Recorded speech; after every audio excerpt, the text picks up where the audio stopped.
Iran says it's ready to reopen talks on its nuclear activities as further and harsher sanctions loom.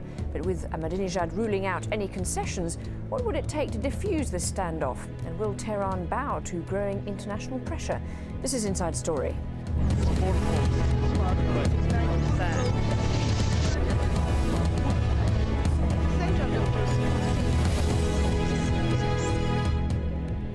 Hello and welcome to the programme. I'm Lauren Taylor. Iran has a new nuclear proposal. On Wednesday, Iran submitted its plans for possible talks with world powers about its nuclear programme. Well, the proposal comes as Tehran has been threatened with harsher sanctions over its nuclear ambitions. The US says it's reviewing the document carefully and seriously. Tom Ackerman has this report on Iran's proposal and whether it'll help end the country's isolation. Iran's foreign minister presented his government's latest proposals to representatives of the 5 permanent members of the UN Security Council, plus Germany. There was no public disclosure of the details, but Iran's representative at the Atomic Energy Agency called it a basis for a deal. This is a serious indication, crystal clear indication of Iran's determination to pursue civilized course of action, dialogue and negotiation. Diplomats will be studying the Iranian message for signs it's really interested in taking up the offer of economic and political concessions in return for halting its uranium enrichment program. We'll look to see how in this proposal they address these long-standing concerns of the international community about Iran's failure to comply with its Non-Proliferation Treaty, IAEA, and Security Council obligations. Just how far along Iran has come in its nuclear program is still under debate. The U.S. delegate to the IAEA said Iran is either very near or actually possesses enough low-enriched uranium to make one nuclear weapon. He added, "We have serious concerns that Iran is deliberately attempting at minimum to preserve a nuclear weapons option." But the agency's outgoing chief, Mohammad al-Baradei, countered that because there was no evidence that nuclear material has been diverted, there were no signs as yet that Iran has developed nuclear weapons components. Whatever the status of the program, many observers see Iran's new package as a way to freeze the clock on further sanctions.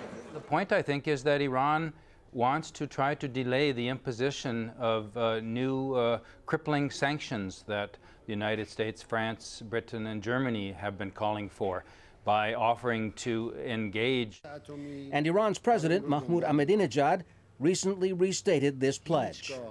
We will never negotiate on the Iranian nation's obvious rights. Though Iran still disavows any intention to build nuclear weapons, its leaders have yet to spell out just how far those rights extend. Tom Ackerman, Al Jazeera.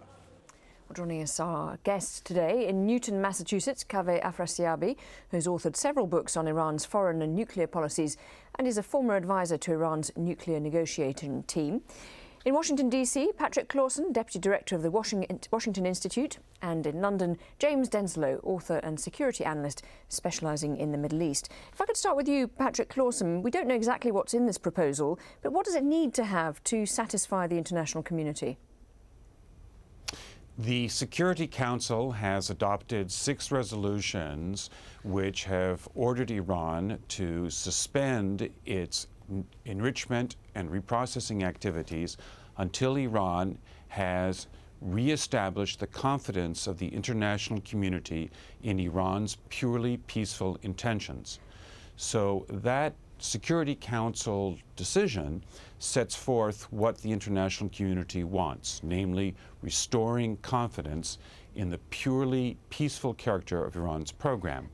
The last IEA report last week set forth in great detail what are the additional steps Iran will have to take in order to meet that criteria, and said that unfortunately there had been no progress on these issues in the last year. Okay, let me just bring in James Denslow. I mean, all the talk from Ahmadinejad is that he's not really prepared to stop enriching uranium. If that's not in there, is this a delaying tactic to have this proposal?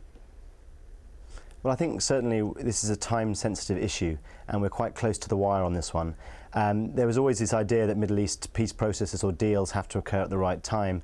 I think Ahmadinejad had to go through his own very convoluted election process, therefore to have the legitimacy to meet Obama, who outreached to Iran upon taking office. So now is a critical time, but the door to engagement between Iran and the US is not going to be open forever, and I think Obama made that quite clear. So at the end of September we have the UN General Assembly, and I think if this proposal isn't taken up and discussed and sort of proposed forward from that, then we have some real problems on our hands.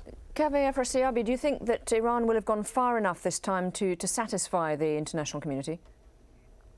I think so. I think that Tehran has made a serious offer for direct negotiation, and it would be a pity on the part of the 5+1 nations to ignore this and close the window of opportunity for constructive and fruitful dialogue on the nuclear as well as other related issues, regional security, economic and other issues.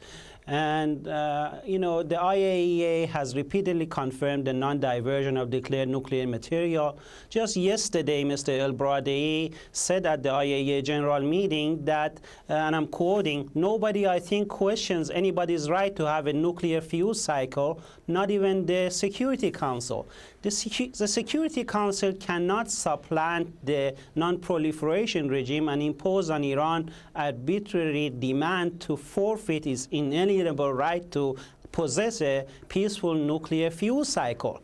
The IAEA has repeatedly inspected all of Iran's facilities. It has had 29 unannounced inspection of the enrichment facility in Natanz alone. There are surveillance cameras at Natanz that can detect the slightest diversion, and the IAEA officials have repeatedly told me that they would be able to detect any diversion in light of all their safeguard and surveillance measures at the Iranian facilities. Okay, let me just stop you so there given on that all point, that, I really don't think what... On that point of transparency and the relationship with the IAEA, Patrick Lawson, I mean, there has been a lot of talk, hasn't there, that actually Iran has allowed in more inspectors from the IAEA. Is there a sign of greater transparency? Well, to quote the most recent IAEA report, regrettably, the agency has not been able to engage Iran in any substantive discussions about the outstanding issues for over a year. The longest part of the most recent IAEA report is entitled Possible Military Dimensions and gives considerable details about issues which the IAEA is still concerned about there being possible military dimensions. And unfortunately, there has been no progress over the last year in addressing those issues. Okay, James Denslow, is the makeup of the current government in Iran a factor in all this? I mean, there's been a lot of talk that there's a new vice president, head of Iran's nuclear agency. Do the kind of people in these jobs make a difference, or are people just trying to read the runes when they don't actually really know what's going on? Well, I think there's certainly a huge absence of communication between the international parties in terms of the homogeneity and the unity of effort on the Iranian side of things. I think that despite this, the recent problems internally in the country, there does seem to be some sort of national consensus about Iran's right to have a civil nuclear program.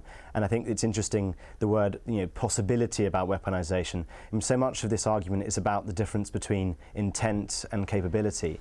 And I think that we can go down a technical alley of looking at the capability and the IAEA's ability to investigate that capability. But looking at intent is a very much more subjective and difficult thing to measure and analyze. And ultimately, if you're not talking to each other, then measuring each other's intent is quite a dangerous activity. Okay, I want to bring back in Kaveh Afrasiabi. You mentioned that the fact that as part of the proposals they want to bring in other issues, a kind of global or regional issues as well. I mean, how much can Iran influence the stability of the region, and how much is it putting that? What is it really putting on the table as part of that negotiation tactic? Well, I wouldn't call it a tactic. I think it's a strategic vision that Iran has put forth that has a lot of points of coincidence or synergy with the 5+1's own package of incentives that was presented to Iran a couple of years ago, dealing with the regional security issues. Iran is a very important regional player that has considerable clout and influence in the Middle East. and therefore, to include Iran in the regional discussions on security matters, anti-terrorism, narcotics, and so forth is very important to U.S.'s interests in particular. Having said that, Mr. El-Baradei yesterday mentioned that the Iranian nuclear issue has been subjected to a great deal of, and I'm quoting, hype and fabrication. And unfortunately, a lot of these Washington-based pundits, disseminate this kind of fabrications about Iran without bothering to look at the legal framework within which Iranian nuclear activities transpire, given the fact that the IAEA has full surveillance of Iran's activities. Okay, let me ask Patrick Clausen to answer that, because I think maybe that hat fits you better than anyone on this programme, the Washington-based pundit. So I don't know whether you want to respond to that point about it all being hyped up. Yes, I would simply say that I am a strong supporter of the United Nations, and the Security Council has adopted 6 resolutions without one single country dissenting, in which have ordered Iran to suspend its enrichment activities until Iran has restored the confidence of the international community in Iran's purely peaceful intentions. That has included 3 resolutions which Libya voted in favor of. Now, Libya's government is not necessarily the closest friend of the United States. And when the Libyan government also takes the position that Iran should suspend its enrichment activities until Iran has restored the confidence of the international community in Iran's purely peaceful intentions, that suggests the breadth of the concern about this matter. Okay. But in any case, those of us who support the United Nations want to see its authority reinforced. And unfortunately, Iran is ignoring these Security Council resolutions. Okay, let's have a quick look at some of the options. I mean, Iran was isolated from the international community during the Bush era, but the tone changed after Barack Obama took office earlier this year. Obama has said he wants to engage Iran in direct talks, but he's also said that those can't go on forever and progress has to be within a clear time frame. If Iran does not respect the deadline, the West could push for an increase in UN economic sanctions, particularly affecting Iran's oil imports. However, Russia and China could veto that as they engage politically and economically with Iran. Alternatively, Iran could be threatened by military force to give up its nuclear ambitions. So our guests are still with us there. James Denslow, what are the options now, really, for the international community, and can sanctions make enough of a difference?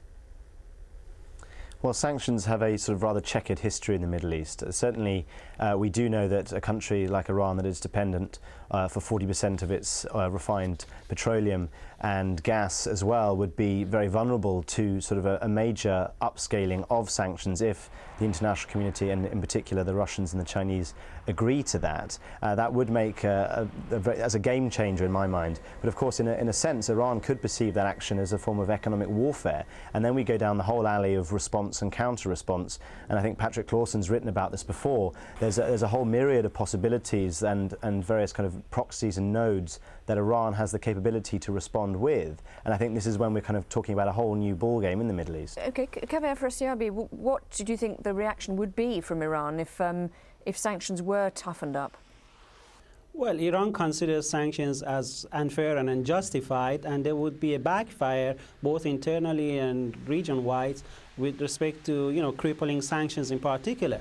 And I really don't think that there is a legal justification for sanctions given Iran's nuclear transparency and the fact that, all the Iranian nuclear activities are monitored by the IAEA and are within the framework of the NPT.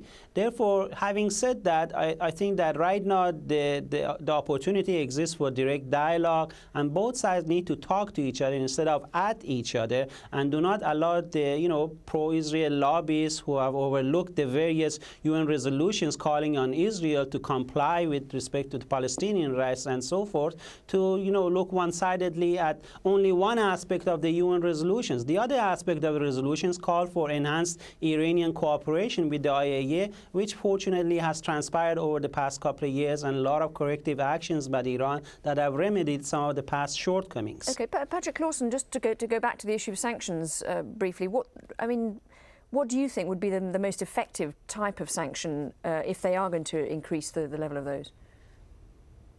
Well, the aim of the sanctions would be more political than economic. the aim of the sanctions would be to show Iran's leaders that they are isolated on this issue, and that the international community. Have they made a difference up till now? We are told by the European negotiators that the initial Security Council sanctions, after they were adopted, led Iran to agree to resuspend its enrichment activities for a while, and that it was only when the Iranians persuaded themselves that the international community was divided about the issue that Iran decided to resume its enrichment. So I am hopeful that if there is a broad unity in the international community, that Iran will say, we don't want to be isolated on this issue. Let us consider, if we can't do what the presidential candidate Mousavi in Iran has suggested, namely to make Iran's priority demonstrating the peaceful character of Iran's nuclear program before proceeding further with the enrichment activities. Okay, James Denslow, I mean, you mentioned that what was talked just there of whether the international community can actually be a united voice. I mean, would Russia and China go along with stronger sanctions, or different sanctions even? Well, I certainly think at the present time, Russia and China are possibly going to want to go along with Obama in the sense of sort of honeymoon period with the US and relations between those countries. But I think this ultimately depends on what type of sanctions we're talking about. There is a sort of history of various countries around the world who have thrived in isolation, and I'm not suggesting for a minute that Iran is going to turn into a Myanmar or a North Korea, but I think the classic idea of carrot and sticks only works if you're treating a donkey, and that's what Mohammed al-Baradei himself said. So I think that Iran, a lot of this is about giving sort of a regional power a place and respect that it feels it's due, and therefore the level of diplomacy is not simply about unity, although I do agree with Patrick that certainly there has to be international unity for these things to have any chance, but also just effectively recognising Iran's role in the region and in the world, and treating them accordingly to that. And that's the big question, whether that can happen. Kaveh Afrasiabi, just wanted to ask you, you said a moment ago, I think, that the two sides have to talk to each other rather than at each other. Do you think that Obama has the kind of sway he had when he was first elected to actually make a difference with this whole nuclear issue with Iran?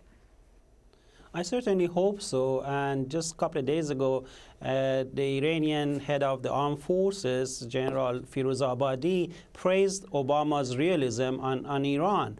And, you know, these are important signals from Iran embracing Obama's game changer with respect to Iran, declaring Iran's preparedness to engage in good faith negotiation with the U.S. And the U.S. should be very wary of this negative influence that try to dissuade the U.S. from earnest, frank, direct dialogue with Iran. The opportunity exists right now for the Obama administration to seize on Iran's initiative of this package of proposals and to engage in direct talks after all these talks of talk about Iran. Enough talking about that, and it's time for action now.